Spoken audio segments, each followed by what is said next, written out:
나는 확실히 아네.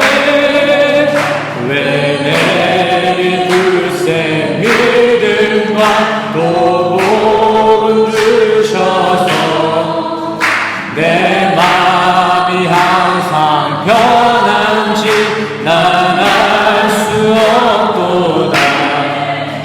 내가 믿고 또 의지함은 내 모든 형편 하시는 주님 늘 돌보아주실 것을 나는 확실히 아네. 왜 내게 성령 주셔서 내 마음 감동해 주 예수 믿게 하는지 난 알 수 없도다. 내가 믿고 또 의지함은 내 모든 형편 하신 주님 늘 보호해 주실 것을 나는 확실히 아네. 주 언제 강림하실지 혹밤에 혹낮에 또 주님 만날 그곳도 난 알 수 없도다. 내가 믿고 또 의지함은 내 모든 형편 하신 주님 늘 보호해 주실 것을 나는 확실히 아네. 주 언제 강림하실지 혹밤에 혹낮에 또 주님 난 알 수 없도다. 내가 믿고 또 의지함은 내 모든 형편 하신 주님 늘 보호해 주실 것을 나는 확실히 아네. 내가 믿고 또 의지함은 내 모든 형편 하신 주님 늘 보호해 주실 것을 나는 확실히 아네.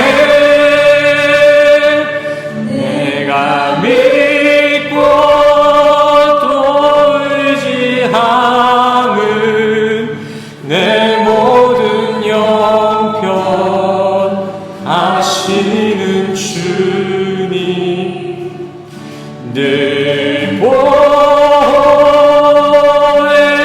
주실 것을 나는 확실히 아멘.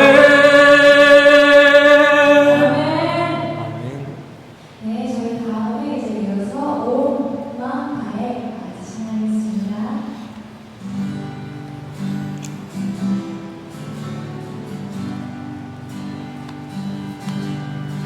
주님과 함께하는 이 고요한 시간 주님의 보좌 앞에 내 마음을 쏟네. 모든 걸 아시는 주님께 감출 것 없네. 내 마음과 정성 다해 주 바라나이다. 온 마음 다해 사랑합니다. 온 마음 다해 주 알기 원하네. 내 모든 삶 당신 꽃이니 주만 섬기리. 온 마음 다해 날 염려하잖아도 내 쓸 것 아시니 나 오직 주의 얼굴 구하게 하소서. 다 이해할 수 없을 때라도 감사하며 날마다 순종하며 주 따르오리라. 온 마음 다해 사랑합니다. 온 마음 다해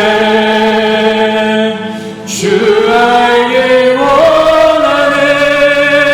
내 모든 삶 당신 것이니 주만 섬기리. 온 마음 다해 온 마음 다해 사랑합니다. 온 마음 다해 주 알길 원하네. 내 모든 삶 당신 것이니 주만 섬기리. 온 마음 다해.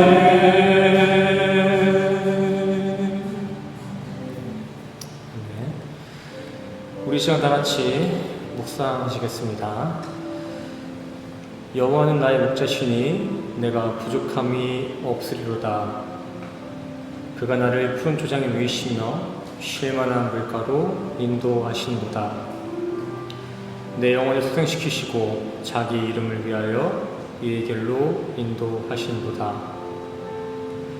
내가 사망의 음침한 골짜기로 다닐지라도 해를 두려워하지 않을 것은 주께서 나와 함께 하심이라. 주의 지팡이와 막대기가 나를 안위하시나이다. 주께서 내 원수의 목전에서 내게 상을 베푸시고 기름으로 내 머리에 바르셨으니 내 잔이 넘치나이다. 나의 평생의 선하심과 인자하심이 정녕 나를 따르리니 내가 여호와의 집에 영원히 거하리로다. 아멘. 우리 다 같이 일어나셔서 사도신경으로 신앙 고백하며 나아가시겠습니다. 전능하사 천지를 만드신 하나님 아버지를 내가 믿사오며 그 외아들 우리 주 예수 그리스도를 믿사오니 이는 성령으로 잉태하사 동정령 알레게 하시고 본디오 빌라도에게 고난을 받으사 십자가에 못 박혀 죽으시고 장사한 지 사흘 만에 죽은 자 가운데서 다시 살아나시며 하늘에 오르사 전능하신 하나님 편에 앉아 계시다가 저리로서 산자와 죽은 자를 심판하러 오시리라.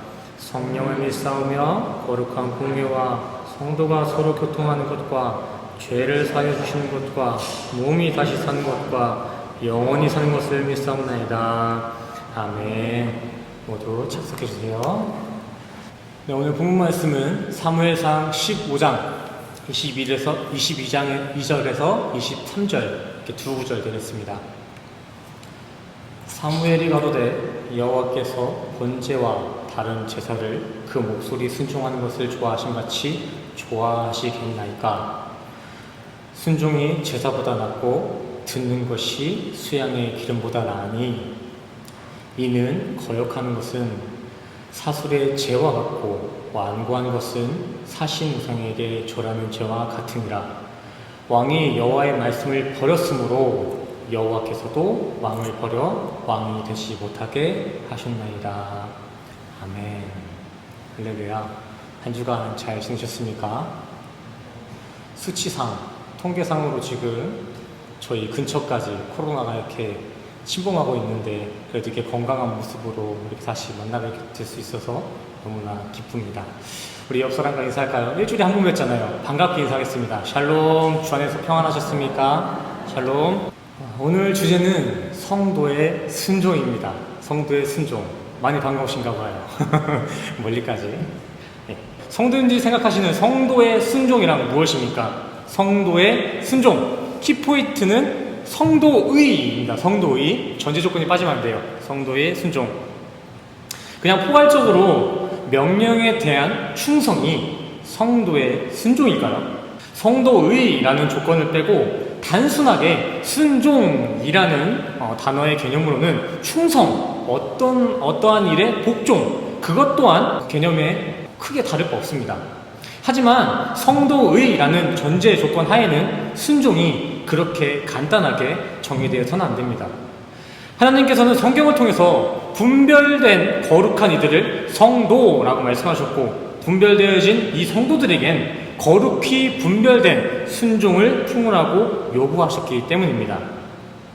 누구나 다 하는 그 충성, 어느 정도나 따라할 수 있는 그 충성, 순종 말고 성도만이, 예수를 주로 시인하는 그 성도만이 이뤄낼 수 있는 거룩한 순종, 오늘은 이 거룩히 분별되어진 성도의 순종에 대해서 함께 이야기 나눠보겠습니다.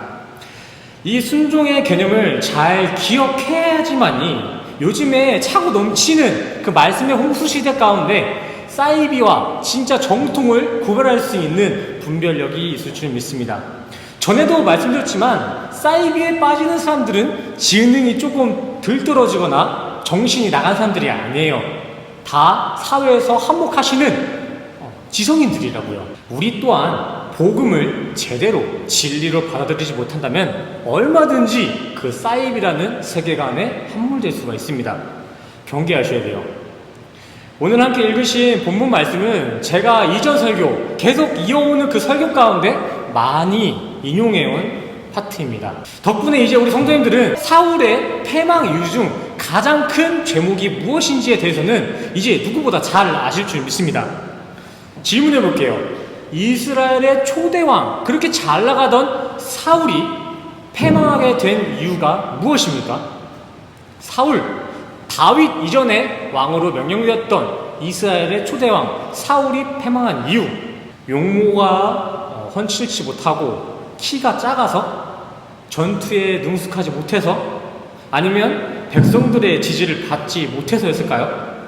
그렇지 않습니다. 그는 성경에 기록될 만큼 출중한 외형을 지녔고 백성의 기대를 한껏 받았던 사울이었습니다. 그러나 그의 철옹성 같은 왕의 시대가 패망한 이유는 불순종이었습니다. 불순종. 하나님의 명을 거역했기 때문. 그렇다면 대표적인 사울의 불순종이 무엇이 있었을까요? 대표적인 사울의 불순종의 모습 두 가지로 나눠봤습니다. 사무엘상 13장과 15장을 추려봤어요. 첫 번째, 하나님의 규례를 어기고 스스로 제사법을 창조해서 자의적인 제사를 드렸으며 전쟁의 때를 스스로 결정하여 추진했습니다. 다음 두 번째, 사울에게는 아말렉 전투에서도 아말렉 전투를 진멸하라는 하나님의 명을 어기고 아가광 그리고 양과 소를 남겨온 불순종의 사건이 있습니다. 사울의 불순종의 모습은 이렇게 여러 가지로 나눠져 있습니다. 하지만 이 사건들을 잘 살펴보시면 그 모든 불순종의 모습에서는 한 가지, 한 맥의 공통적인 양상과 근원을 찾아볼 수가 있습니다. 그것은 사울의 불순종이 인간 기준으로 보기에는 너무나 이성적이고 합리적인 선택이었다는 것입니다. 사울의 판단은 인간 차원, 인간 시선에서는 나름 이유가 있는 효율적인 선택이었다는 거예요. 사무엘상 13장 12절을 보시면 아시다시피 사울 또한 사무엘에게, 아니 왜 그러셨어요? 책망하는 그 사무엘에게 부득이라는 표현을 사용하면서 자신의 선택에 있어서 변호를 나타냈습니다.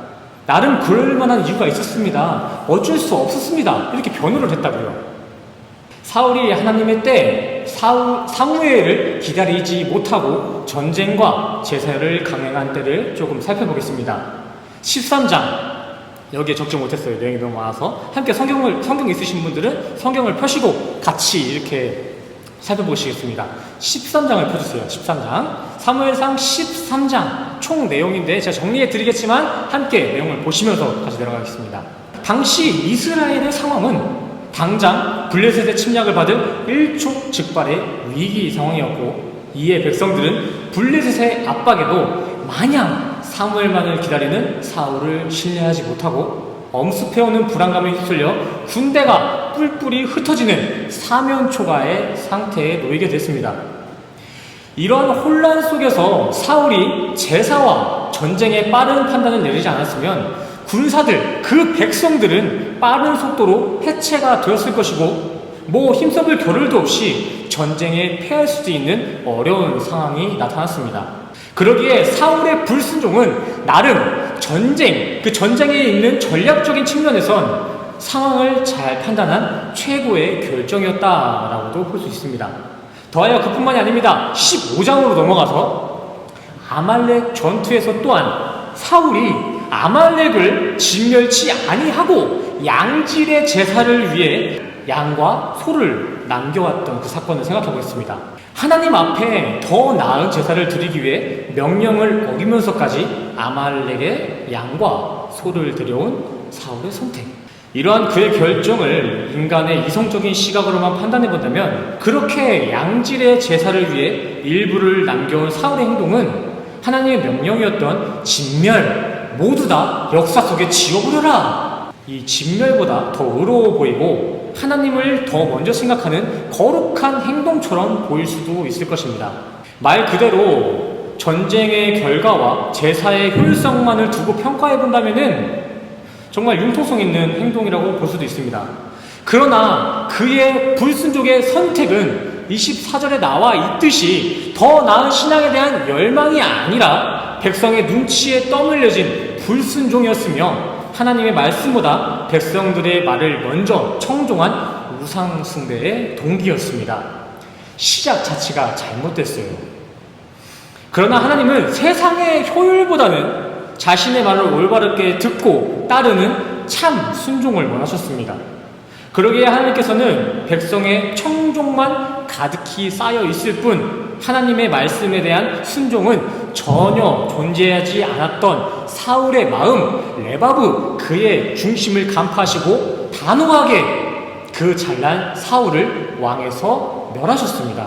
폐위시키셨어요. 사울의 행동 가운데 효율성이나 승리의 결과를 맺지 못해서가 아니라 사울이 하나님의 말씀을 순종하지 않아서 그 잘난 사울은 망하게 됐다는 것입니다. 양질의 제사를 준비하지 않아서가 아니라 하나님의 매뉴얼을 마음에 먼저 품어내지 않고 자신의 판단을 우선시한 그 교만의 시도 때문에 그의 파란만장한 인생은 성경 역사 가운데 처참한 죽음으로 남겨졌습니다. 하나님께서는 인간과 달리 사울의 모습을 융통성이 아니라 마음의 불순종으로 여기셨습니다. 당연히 하나님께서는 영적인 분이시기 때문에 영적인 눈을 가지고 그를 바라봤기 때문이겠죠.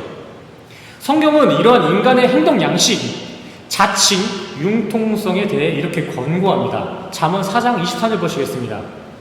무엇보다도 생명의 근원인 마음을 지키라. 마음, 레바브를 지키라.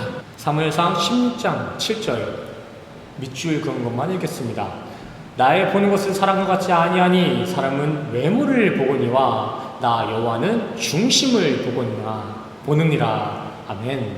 하나님은 용모와 신장, 즉 인간의 합리와 계산과 같은 외적인 요소가 아니라 내면 속에 존재하는 우리의 마음속 깊이 숨겨져 있는 동기를 관찰하십니다. 우리가 삶을 살아가는 데 있어서 무엇보다도 가장 먼저 우선시해야 할 것은 인간의 효율성과 합리성이 아니라 우리에게 주신 하나님의 마음을 온전하게 암과 킵, 품어냄입니다. 품어냄. 더하여 성도에게 이 암과 품어냄은 have, 단순한 소유의 개념이 아니라 나차르, 히브리어입니다. 나차르, 보호의 사명임을 기억하셔야 합니다. 우리의 마음과 중심에 하나님의 말씀을 기억하고 순종한다는 것은 선택이 아니라 죽기까지 우리 성도가 최우선시로 지켜내야 할 사명이라는 것입니다. 물론 우리는 하나님의 섭리 가운데 세상에 던져진 인생으로서 당연히 이 세상 질서를 충실히 살아가야 하지만 그 가운데서도 하늘의 영생을 지망하며 소망하는 우리 성도들은 세상과 구별되어 이 땅에 이 시간에 놓여진 이유 하나님의 긍휼을 마음에 품어 죽기까지 보호하셔야 한다는 것입니다. 가장 먼저 우선시해야 될 그 하나님의 긍휼, 그 마음, 그 이유는 간단합니다. 심판의 주인이신 하나님의 분별력은 바로 이 레바브, 우리 각자의 마음속 중심에 무엇을 품고 있느냐가 영생의 유일한 기준이기 때문입니다. 좀 전에 보여드렸다시피 그 사울이 품고 있었던 게 무엇입니까? 하나님을 순종하는 마음이 아니라 백성의 눈치, 세상의 이치였습니다. 그의 결과가 패망이었고요. 이와 같이 하나님의 기준은 단호하게 딱 한 가지예요. 그 중심 가운데 무엇을 품고 있느냐. 합리와 이성이 적용된 세상보단 순수한, 정결한 순종을 원하신다는 것입니다. 물론 자유의지를 운운하면서 이러한 불순종의 선택에 있어 관섭받지 않고자 하는 사람들에게는 이 기준, 이 내용은 무관한 이야기가 될 것입니다. 하지만 구원을 소망하며 산다는 우리 성도들, 영생을 원한다는 우리 성도들에게는 이 영생의 기준, 순종은 더 이상 선택이 아니라 살기 위한 마지막 동아줄입니다. 동아줄. 예를 들어볼까요? 저기 사람 조그마한 거 보이죠? 저기 서 있는 게 아니라 저기 매달려 있다 생각해 보겠습니다. 절벽에 매달린 이에게 손을 건네고 손을 잡으라는 그 명령이 주어졌습니다. 근데 이 손을 잡느냐 마느냐는 자유의지에 따라서 선택이 될 수가 있습니다. 하지만 절벽 끝에 저렇게 서 있는 인간이 너무나 살고 싶다, 난 살아야 된다는 전제가 깔려 있다면은 그 도움의 손길은 더 이상 선택이 아니라 필수 요소입니다. 그냥 나 죽고 지옥 가도 돼 하는 사람들한테는 이거 굳이 필요 없다고요. 하지만 나 영생 기다리고 있습니다, 나 그 영생 기다리는 성도입니다 라면은 그 순종은 더 이상 우리가 기분에 따라서 입맛에 따라서 선택할 수 있는 것이 아니라는 것입니다. 정말 간절히 소망해야 되는 것입니다.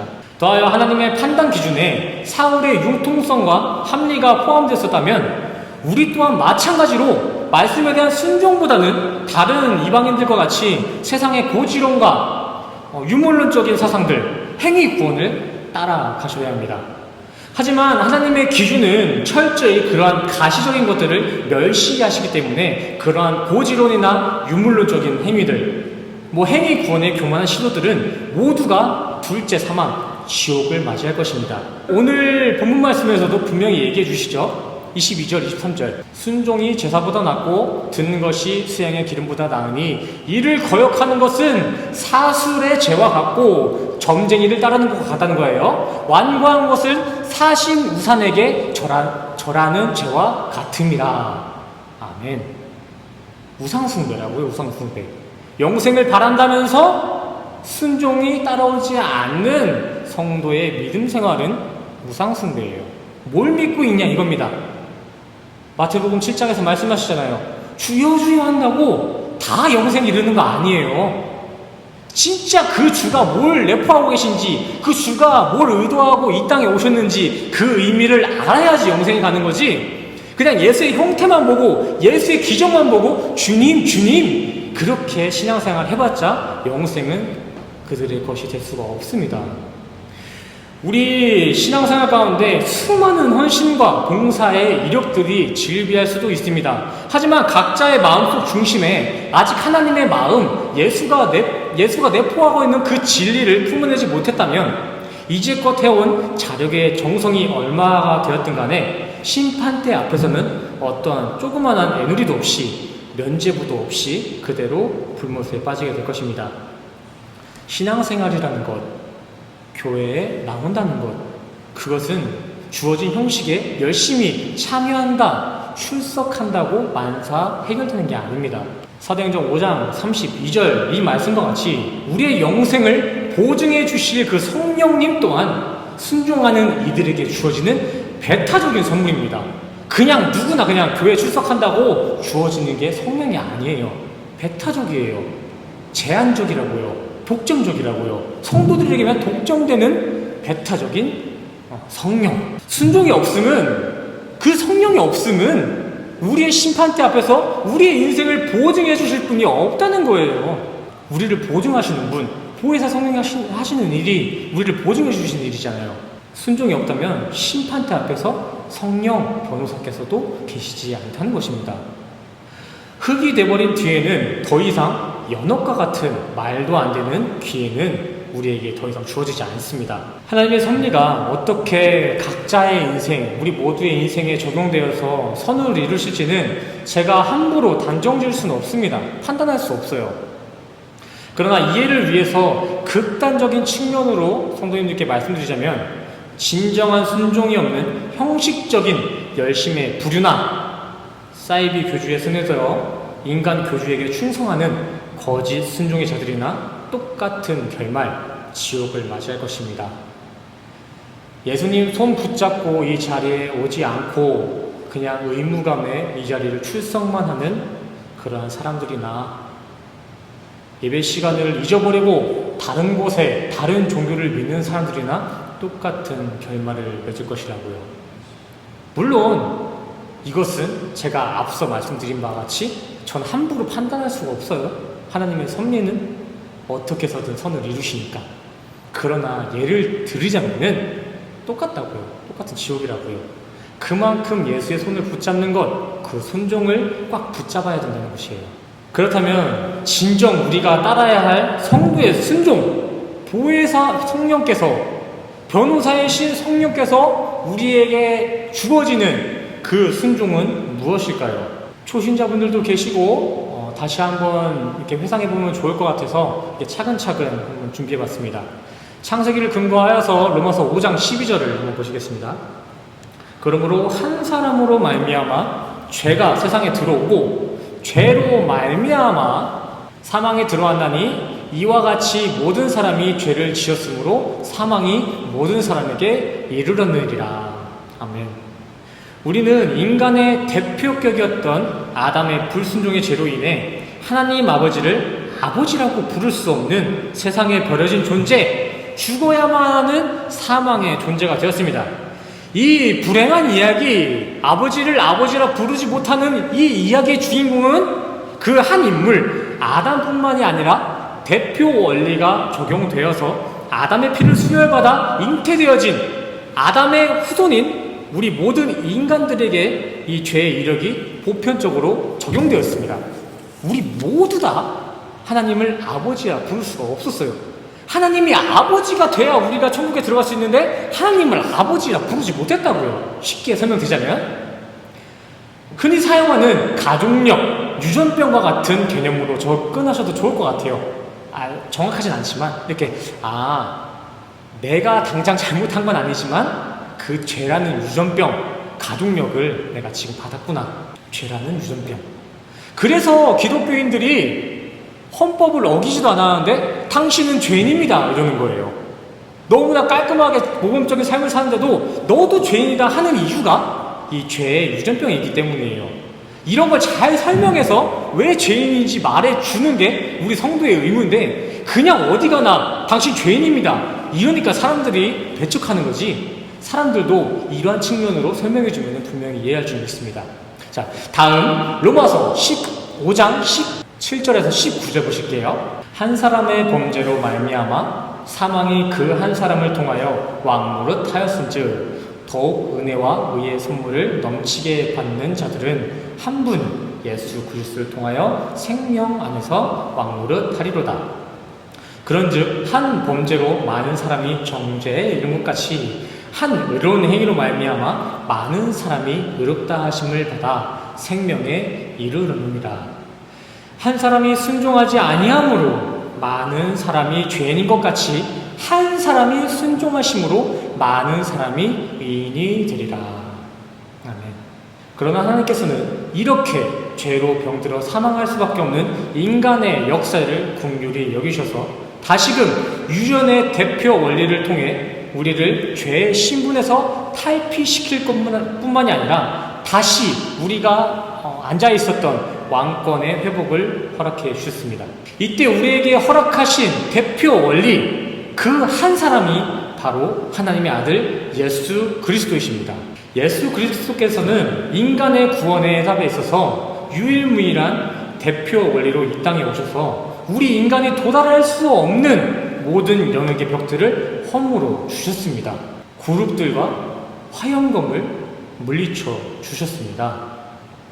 하나님을 아버지라 부를 수 없었던 서자와 같은 죄인들을 십자가의 속량을 통해 직접 그 양의 문이 되셔서 다시 부자의 관계를 회복하셨으며, 결코 지켜낼 수 없었던 율법의 걸림돌들 또한 1.1에게 오차없이 완전케 하시고, 예수를 주로 시인하기만 한다면 그와 연합된 모든 이들에게 마찬가지로 그 완성된 율법의 적용을 누리게 하셨습니다. 주로 인해서 우리는 하나님의 율법을 완전케 지킬 수 있게 된 것입니다. 구원의 조건이었던, 구원의 척도였던 그 율법, 하지만 그 율법을 지킬 수 없었던 어쩔 수 없는 제한된 인간의 능력, 그거를 잘 아시고 예수님께서 그 가능성을 열어주셨다는 것입니다. 주님은 이렇게 잃어버린 아버지를 다시 찾게 하셨고, 그 아버지의 요구, 계명의 율법 또한 완전케 이룰 수 있는 의로움을 우리에게 은혜로 지어주셨습니다. 말씀 2구절 이어서 보시겠습니다. 지금 순종이라는 그 주제에 벗어난 게 아니라 순종의 의미에 대해서, 성도가 해야 될 성도가 나타내야 될 그 순종에 대해서 그거를 설명하기 위해 빌드업하고 있는 거니까 조금만 집중해서 이렇게 보시길 바랍니다. 히브리서 5장 9절 보시겠습니다. 그가 아들이시면서도 받으신 고난으로 순종함을 배워서 온전하게 되하셨은즉 자기에게 순종하는 모든 자에게 영원한 구원의 근원이 되시고, 다음 요한복음 35절 36절 보실게요. 아버지께서 아들을 사랑하사 만물을 다 그의 손에 주셨으니 아들을 믿는 자에게는 영생이 있고, 아들에게 순종하지 아니한 자는 영생을 보지 못하고 도리어 하나님의 진노가 그 위에 머물러 있느니라. 제가 마지막에 제시한 마지막 질문의 해답은 이 두 구절의 결론이 되어 다 나와 있습니다. 보혜사 성령이 내주하게 되는 그 순종, 하나님의 심판대 앞에 판단되어질 그 기준, 우리 마음속에 품어야 할 그 성도의 순종은 인간을 위해 죽기까지 십자가 사명을 감당하신 예수 그리스도를 믿는 것, 영원한 구원의 근원이신 예수 그리스도의 경외함으로 그를 따르는 그 신앙이 바로 우리 성도가 품어내고 기노스코, 알고 나차르, 보호해야 할 사명의 순종인 줄 믿습니다. 하나님께서 제사보다 간절히 바라셨던 그 성도의 순종은 짧게 추려진 613가지의 율법의 그 완성의 시도가 아니고 매사의 도덕, 윤리적인 모범의 삶 또한 아닙니다. 더하여 고지론이나 수지타산에 맞는 효율적인 복종도 아닙니다. 하나님께서 원하셨던 그 순종은 아가페 사랑, 무조건적인 사랑의 대표 원리로 보내주신 아들 예수 그리스도의 순종의 삶을 품어낸 성도의 삶 가운데 나타나는 삶의 향기, 삶의 모습 자체가 하나님께서 원하셨던 순종의 삶입니다. 목사의 말을 잘 듣는다고 목사의 말을 거역하지 않는 것이 순종이 아니고, 예수의 복음만으로 서서히 점철되어진 성도의 신앙이 진정 하나님께서 제사보다 더 원하시는 순종의 모습이다라는 것입니다. 오늘 본문 속 사울은 백성이 흩어진다는 세상의 불안감에 하나님의 규례, 율법을 함몰시켰으며 백성의 눈치, 세상의 이치에 못 이겨 부득이라는 핑계하에 하나님의 때를 침묵하였습니다. 자, 우리 잠시 다 같이 눈 한번 감아보겠습니다. Close your eyes. 눈을 감고 한번 들어주세요. 지금 이 시간 지나온 각자의 삶을 뒤돌아보는 통찰의 시간 한번 가져보길 원합니다. 나 또한 그저 세상에 등 떠밀려 하나님을 잊고 세상적인 계산기로만 인생을 계산하지 않았는지, 무심결에 사울을 딱하게 여기고 있을 지금 여기에 정작 나는 신앙생활 가운데 진짜 하나님이 바라시는 성도의 순종을 올바르게 인지하고 품어내고 있었는지, 나는 정말 세상에 복종하는 삶이 아닌 그리스도를 순종하는 삶을 살고 있었는지 이 시간 한번 되돌아보는 시간을 가졌으면 좋겠습니다.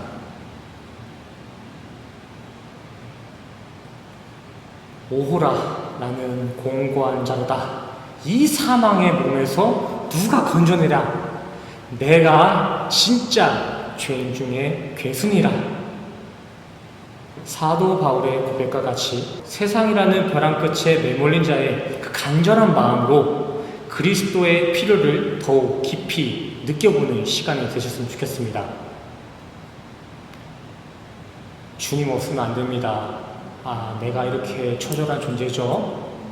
남들을 정죄하며 살았지만 정작 진짜 괴수는 저였습니다.